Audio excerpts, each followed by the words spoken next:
বাংলাদেশে বিএনপির সাথে কোনো জোট নাই। আরো 36টি আসনে আমরা আপনার নাম ঘোষণা করছি। বাংলাদেশের রাজনীতিতে নতুন নাটকের মঞ্চ সাজছে। একদিকে প্রতিষ্ঠিত দল বিএনপি, অন্যদিকে জুলাই আন্দোলনের তরুণ নেতৃত্ব থেকে উঠে আসা নতুন শক্তি জাতীয় নাগরিক পার্টি এনসিপি।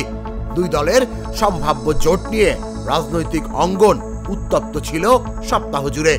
কিন্তু বিএনপি যখন দ্বিতীয় দফায় আরো 36 আসনে প্রার্থী ঘোষণা করল, তখন গল্পটা যেন অন্য পথে মোড় নিল।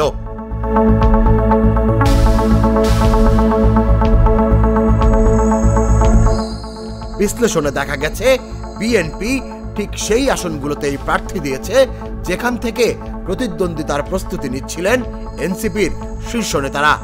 ঢাকার আলোচিত আসনগুলো ঢাকা 7, ঢাকা 9, ঢাকা 10 এবং ঢাকা 11 সব জায়গাতেই বিএনপি তাদের পতাকা ঠুকেছে।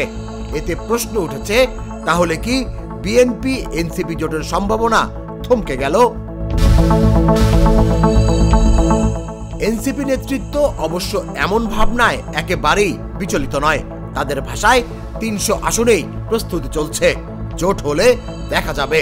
দলটির মুখ্য সমন্বয়ক নাসিরউদ্দিন পাটোয়ারির সাম্প্রতিক মন্তব্য আবারও আলোচনার আগুনে ঘি ঢেলেছে।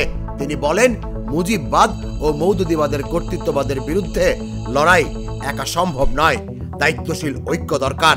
যদিও একই সঙ্গে শর্ত ছুড়ে দিয়েছেন বিএনপিকে পুরনো সীমাবদ্ধতা ছেড়ে ফেলে নতুন রাষ্ট্র গড়ার সংস্কারে প্রতিশ্রুতিবদ্ধ হতে হবে।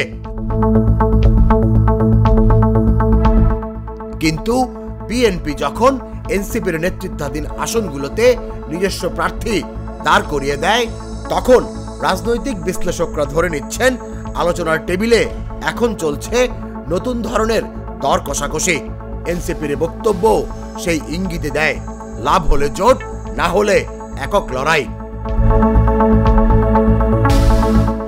এখন প্রশ্ন হলো, ত্রয়োদশ জাতীয় সংসদ নির্বাচনে জোটের রাজনীতি নতুন সমীকরণ দেখবে নাকি দুই পক্ষের পথ আলাদা হয়ে যাবে?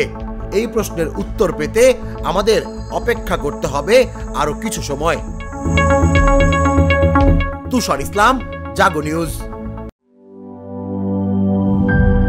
দুধার চকলেটে একাকার হয়ে ওঠা প্রাণ লেয়ার, সম্পর্কের মিষ্টি ম্যাজিক।